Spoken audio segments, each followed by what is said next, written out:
What's up, guys? It's your boy Zawoki back at it with a Chris Watts video, but this is again centralized on NK because that's why we continuously do these videos, is because NK needs to be looked at. And obviously we want to show as much evidence as we can, hoping that something will be done about it. But until that time, we're going to look at the evidence. We're going to watch everything. And with Michelle After Dark, another great YouTube channel that I definitely do love and hold dear because she does a great job. We're going to get into her Summer of Lies. She has like 5 parts. So we're not going to watch all of them today because it would be like 4 hours long. But we're going to be watching of part 1, a new look at Chris Watts' mistress, Nichol Kessinger. The meeting is what it's stating. So with that being said, before we go any further, if you guys could do me a solid favor and subscribe to the YouTube channel by hitting that white icon down at the bottom right, hit that bell icon next to it, so when I do post videos like this one, you guys will get that little ring notification that I've posted that video, and then you guys can watch, comment, like, and share. And again, I'm so thankful for all of you guys. Hopefully one day we will hit that 100K goal, but I need your guys' help. Also, go over to Michelle After Dark because she's on her way to hopefully hitting 100K as well. Go give her some love, watch her old stuff, watch her new stuff. She has tons of other cases as well. But with that being said, a new look at the Chris Watts' mistress, The Meeting. Let's look into it. Everyone, I do hope you're well. It's Michelle here with another Chris Watts video. So in my last video, I said I was going to dig into the mistress. There's going to be no 35C. Chris is in prison for life.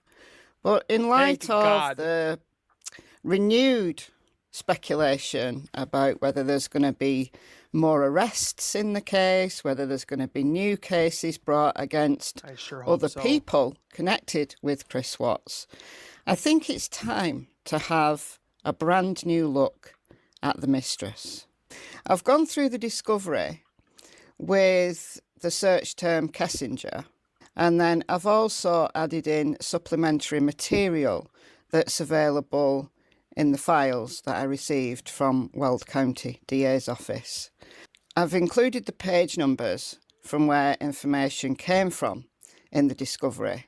So we'll kick off this video by going back to around August 2017. Okay. On page 1601 of the discovery, it is stated that several searches for Christopher Watts can be found dated to 3rd of August 2017, and then Shanann Watts dating back to the beginning of 2018. These entries appear to have been deleted but recoverable. A little further on in the discovery, page 1887, apparently September the 1st, 2017, NK searched the internet for the name Shanann Watts. And Chris Watts and Ronnie Watts for some reason. And she looked up their address. People have speculated whether these early searches are a typo. It was confirmed by Detective Dave Baumhofer that these were not typos. Now, in one interview, NK states, and this is detailed on page 501 of the discovery, that she met him in early June or perhaps May. They met at work and he did not have a wedding ring on his finger. He never mentioned he was in a relationship, nor initially mentioned his children. And then one day he told her he had 2 children. She thought it was cute that he had kids. He mentioned he did have a significant other and they were in the process of a separation. She did not know Shanann's name. Again, I've said it how many times, and I'm going to say it again because there's people that have been joining here and there and are just getting into this case. But these emails, I think, were made as an act. They made it look like this is what, or when they met. It's not actually when they met. I think that's hogwash myself, but. And for a while, well, that's a lie. That's an absolute lie. Huge because lie. She searched for Shanann Watts together with Chris Watts back in 2017. Now, it must be noted, in fairness to the police, that this report was only compiled on October the 3rd, 2018. At the time the interviews with her were taking place, they didn't know that she'd searched for Chris and Shanann back in What about Ronnie? 2017. So they were taking her word for it. Why they didn't bring her back in for another interview after things were found, I don't know. Exactly. I can't answer that. But she did know. She did know he was married. And this is detailed from some emails that started on June the 5th. And this was just kind of a round robin of a few of the operators. And Chris responded on the 5th, just with a jovial work-related email. But things hot up on June the 12th when we see the beginnings of a conversation that isn't work-related. Chris, thank you for being honest with me this morning. Truthfulness is so underrated in our culture, says NK. So what that conversation was, we can only speculate. Nikki, I'm a straightforward guy. Lying just complicates things. Oh dear. They're both liars. I think you're absolutely stunning, and from what I've learnt about you so far, you seem like an amazing person. Hope we can get to know each other better, because they've got lots of things in common. Well, given that NK has been finding things out about Chris and Shanann since 2017, then she can make herself appear that she's got lots of things in common with Chris, whether she does or she doesn't. She can tailor her conversation to that. I think she made herself look like she liked the things he did. I don't think she actually did, because I think that she was the one that was like head over heels for him and so forth like that. So she says to the officers that, oh, he was coming after me. She was going after him. So that's just my thoughts. Chris agreed. It's always nice to find people you can relate to. I enjoy talking to you as well. I feel understood. I'm looking for someone to build a beautiful life with. Seems so simple, but so unrealistic sometimes. Build something similar to what you have done with your wife and those cute little girls. That shows right there that she knew that Chris was still married. And yet nothing? The cops are not going to go after her? So she wants a beautiful life like him. So on June the 12th, she knew he was married and she called it a beautiful life. So for all intents and purposes, that's what she wants, right? Nikki, yes, a beautiful life is something so hard to find in this world, since people always seem to have an agenda for everything. I do believe in karma. Well, karma's come back for you. Flat in the face, didn't it? I agree with this as well. Any conversation we have stays between us. No need to worry there. Boom. So Red June flag. the 12th, she knew he was married and had a beautiful life. June the 22nd, And Chris she wanted Watts that life. created an entry in his personal phone. He knew that Shanann checks his phone, so he called her APC, Health, Safety, Environmental. And then we hear that on page 942 of the Discovery, I'd say the this D was word, one but of the later interviews that NK had with the police. I think this was around the 4th of September. I think this was probably her last interview. And she filled in some more of the timeline. they were like So interviews. around June the 25th or 26th. Now, bear in mind, on June the 12th, she knew he was married. Perhaps Chris brought up the story a little later in June. Him and Shanann were going to separate. So it wasn't so much of a beautiful life as... But she started doing things with him, even though she knew that he was married. So when she sits there and says, I was just telling him that he should fix his marriage, so I'm out, kind of thing. Like, you weren't out. You were Googling butt stuff or entry to the back door, is what somebody said in one of my comments. NK initially believed. Around the 25th or 26th of June, she asked Chris when him and Shanann had decided to separate. And he said late March, early April 2018. But the emails said June 12th. So that's a lie. Well, Chris is lying, or NK's lying, or both. Because they're both. Shanann and Chris got pregnant.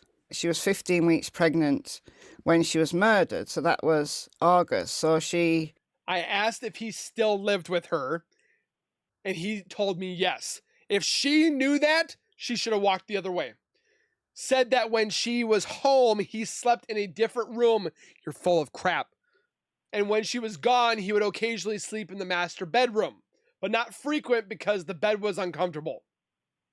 Are we talking about the master bed? Because that master bed looked very comfy. I asked why he had decided to separate from Shanann. Chris told me was bossy. Separate, not murder. must have got pregnant in May, April. So she knew that he still lived with her, but they slept in different rooms. Now, things really started to hot up during those heady days of July 2018. June the 27th, Shanann, Bella and Cece flew to North Carolina. So Chris was on his own. Which again, I've said, and again, I'm not blaming Shanann, but I think if she never went to North Carolina, I think this would have changed differently. But I'm glad too that she went to North Carolina to spend her last moments and last months, weeks, and days with her family. But again, I think wholeheartedly that if she never went to North Carolina, she might still be here. But again, I'm not blaming Shanann for going. It's just she needed to get away. To be a bachelor boy. On July the 3rd, Chris sent Nikki this birthday card. This sums up you. Big things will happen this year. Yeah, going to prison. Yeah. Dreams will come true. Not quite. That smile, that laugh, that giggle gets me every time. I don't know whether he's talking about the creepy giggle mentioned later on. Oh, the gross You're one. truly an amazing, inspirational, electric woman that takes my breath away every time I see you. You are wonderful. Don't ever stop being you. Happy birthday, Chris. This is on the 3rd. According to NK's testimony on page 574 of the Discovery, on July the 4th, this was the first time that NK went to Chris's home. And she went there to help Chris set up his diet and weight loss exercise goals. After this, NK went to the Colorado and had intercourse on top of the island. And another, I can't remember where I found it, but that's what was mentioned. I can't say for fact that's what happened, but she was pretty much like dogs do, trying to spray for their spot. She was thinking it's completely stupid. I know. Colorado Rockies game without Chris. Further testimony on 575. This was, she can't quite remember, July the 6th or July the 7th. Of course they not. They attempted to see Jurassic Park, but the show was sold out, so they went and sat on a bench near Victoria's Secret and sat and talked for approximately 2 hours and then attended the later show.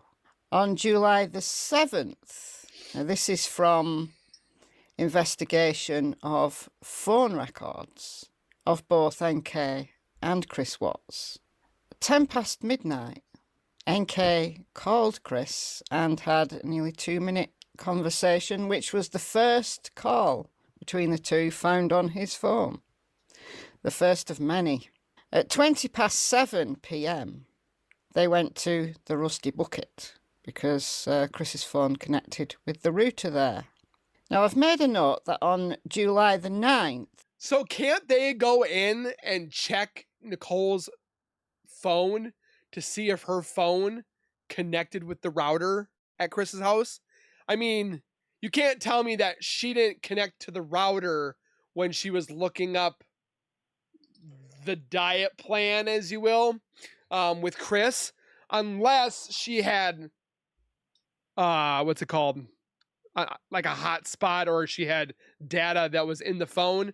But it's like, you should have been able to connect that, because her phone pinged in Frederick, Colorado, the morning of the murders at 6:16, when she made a phone call to Jim, which she had Googled previously how to prepare for butt stuff, and three ways on Cornhub. I gotta watch what I say because I don't want to get in trouble with YouTube. So, yeah, you're telling me that she was not involved in some shape or form? The puzzle pieces are falling into place. It's just a matter of time until all of them, or that missing puzzle piece that we find underneath the couch or whatever, we're going to grab that, put it in there, and that's the nail in her coffin for getting finally looked at the right way. This was when Nutgate happened, back in North Carolina. Shanann had that notorious argument with Cindy Watts. And Shanann went to her death believing that it was the problems that she had with Cindy and Ronnie that caused Chris to become so distant and so horrible to her, and fell out of love with her. And right up to the point where, you know, that very last weekend in life, Shanann discussed these issues with her friends. Of course, she suspected there was an affair, but Chris continued to deny it. Let's take us to July the 14th, because things start to get interesting, really interesting. Now, this documented on 575. July the 14th is a Saturday, and this is the second time that NK went to Chris's home. She picked him up and they drove to Boulder, Colorado in her Toyota 4Runner. They went to the Shelby Mustang Museum. They arrived at approximately 11 a.m.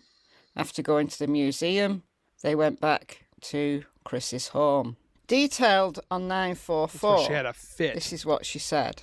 After they'd been to the Shelby Museum, she felt uncomfortable. She did not belong there. Well, she didn't. She didn't belong there.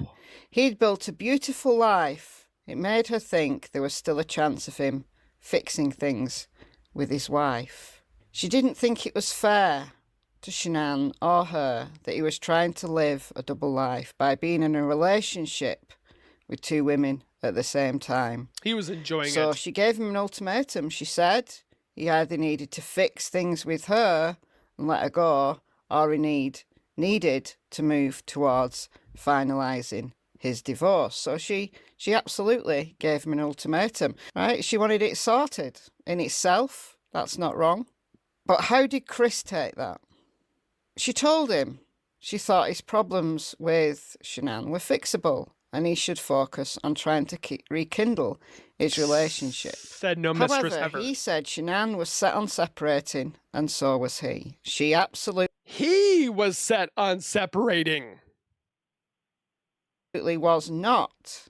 Chris was lying. Shanann, right up until those very final days, was trying her best to fix things with Chris.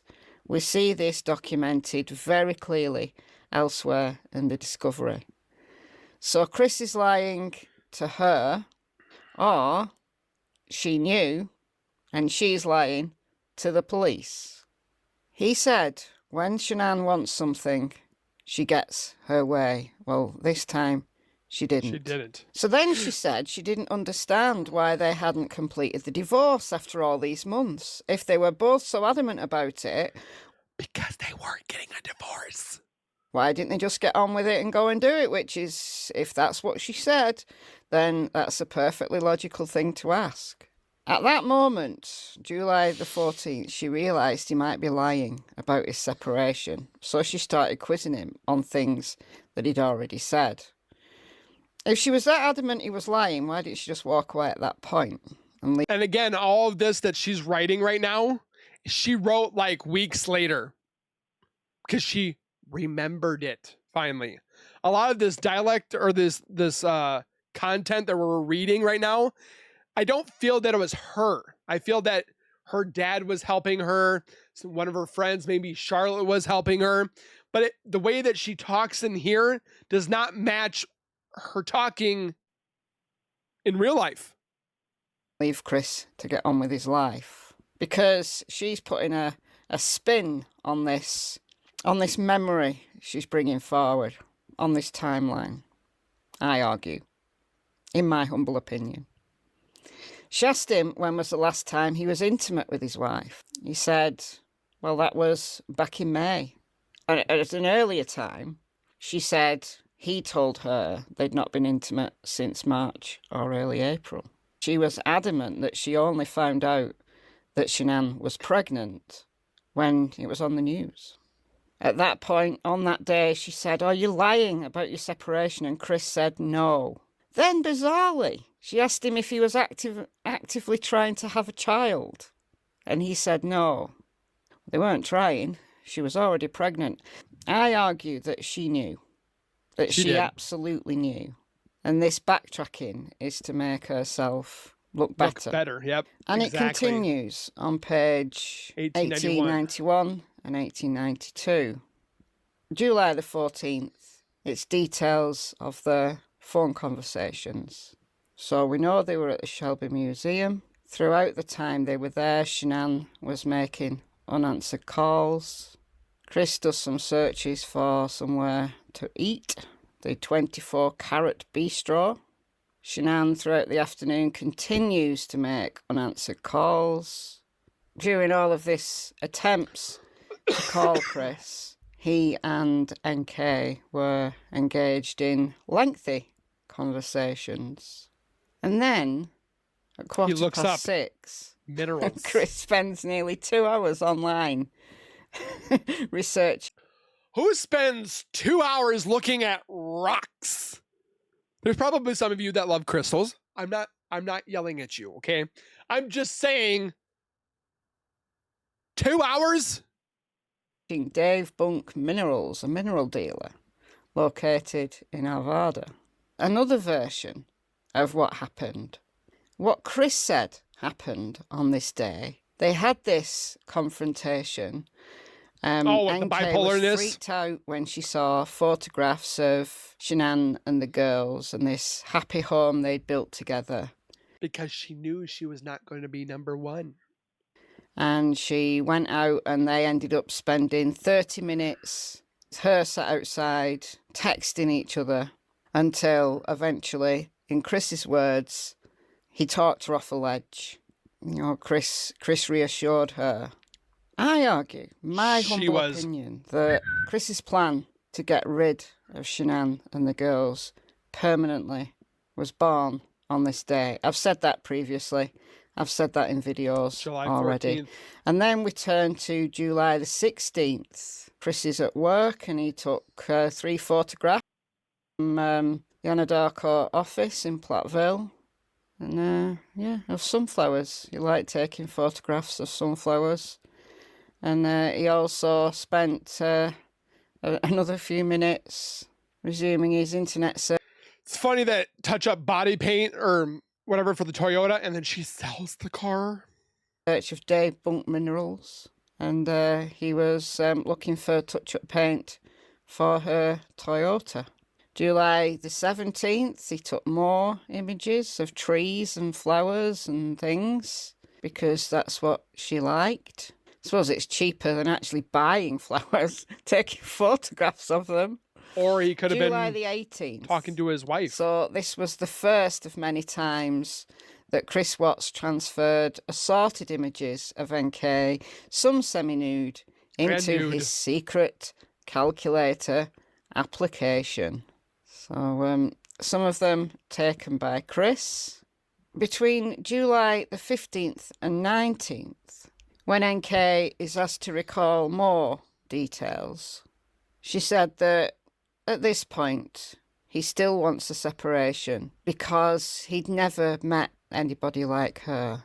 But they spoke over the next several days, so this was between the 15th and 19th, but spent little time together, and she definitely did not want to be intimate with him.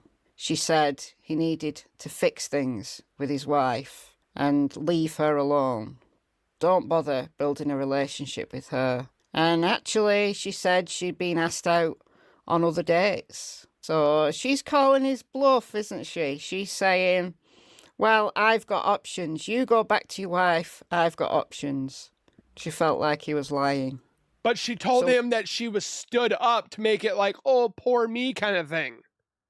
So that he would console or like coddle her or, I want you. Why did she continue to have a relationship with him then? On July the 20th, the physical aspect of their relationship wasn't going so well. But he said there was nothing wrong, felt like there was something on his mind. And she asked him if what was bothering him had to do with the conversation that had occurred the previous weekend. So that was the 14th. What was that conversation? Was Chris feeling guilty that he was lying to two women? Were the guilt pangs coming thick and fast because he knew he wanted Nikki, and the only way he felt... He couldn't feel emotions. The only emotion he felt, or that we saw, was when he heard his mom talking about him. He could do that, was to permanently delete Shanann and his daughters and his unborn son from the world. Was NK pressuring him to do that? Yes, With I no do evidence so. that she was. But was she? Was the plan forming between them? Because she was not asked properly. He was mad that she'd been asked out on dates, but then felt he couldn't be mad because that would make him a hypocrite. He said what was really bothering him was that she kept asking him to fix things. Well, he didn't want to fix things, did he? He had... This part right here that I asked for him to keep trying to fix things, that's just trying for her to make herself look better. She wasn't asking that. She's full of crap. NK telling him to fix things. He had Shanann on his back to fix things, and he didn't want to. He was stuck between a rock and a hard place. But then he said he would attempt to fix things when he was in North Carolina, and that he didn't... Well, from Shanann's point of view, he did nothing with her. So that's a lie in itself. He didn't touch her. He kissed her once, and that was when she came out of the plane. But she said that she literally had to beg to be with him. Want to talk about it anymore. But he still continued to transfer assorted images into his secret calculator app. And then instead of cooling things off, instead of sticking to what she was saying... I love that she goes, oh, I was trying to get him to fix things with his wife, but we're going to go to the speedway races and watch those. We're going to have blank 4 times a day, but then it got to being 2 times a day because we didn't have the honeymoon phase anymore. And it was because I knew that he was not separating from his wife and I was the second woman. That's why. Saying you should fix things with your wife, she continued to go out with him. So on July the 21st, as detailed on page 575, they went to the Bandimere Speedway to watch drag races. And he continued to transfer more images into his secret calculator app. So they were obviously having an active, intimate life if they were accruing all of these images. Based on this evidence, I don't believe that she was attempting to cool things off at all. Nope. Quite the contrary. Then on July the 23rd, he searched Google for clean eating restaurants near me. He Googled the infamous Lazy Dog. On July the 24th, he transferred a nude image into his secret calculator app. NK searched Google for man I'm having an affair with says he will leave his wife. Her attempts to cool things off clearly weren't working. It's my opinion that if she did say, try to fix things with Shanann, she Why would you write this in your Google bar?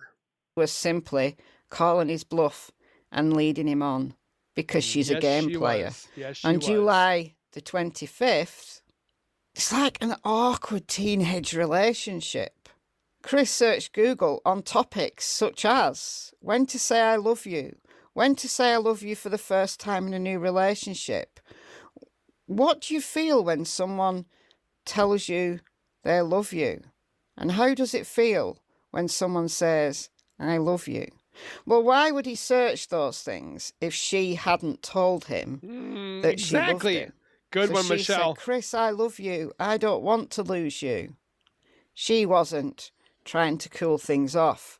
She was trying to heat things up. She'd given him the ultimatum, and now she was tightening the thumb screws. Whilst Chris was on a conversation with Shanann on this day, she left a voicemail, an eerie, disconcerting, childlike giggle. She told Watts, I miss your face. Just calling to say hi. Call me back. And then they started to plan their trip to the sand dunes. So we'll leave that there for this video. The next video, let's talk about the sand dunes and what happened afterwards. Watts transferred a nude selfie of Kessinger. Gross.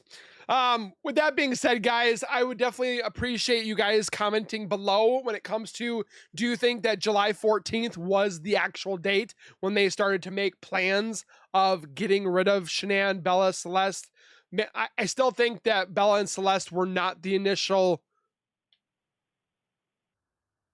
plan.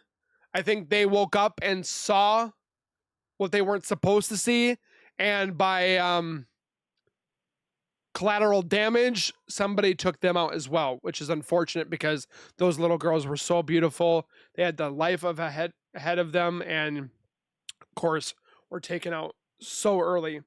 With that being said, of everything that was read from Michelle and we listened to, obviously it's an oxymoron kind of thing where we know for a fact 100% proof that Nichol knew that they were still married. There was a baby on the way. There was 2 little girls. And yeah, they were still a family. And Nichol wanted to be that person that Shanann was, and she was willing to do everything and anything to get that. Like I said before, there is 5 parts to this series. This is the first part. If you want me to continue this series through Michelle After Dark, please hit the like button, comment down below, continue the series. Again, go over to Michelle After Dark. Go give her some love. Subscribe, comment, like, and share. Again, she has so many different cases. And we'll see you guys in the next one. So keep it real, keep it safe, and as always, keep nerding on. We'll see you guys next time.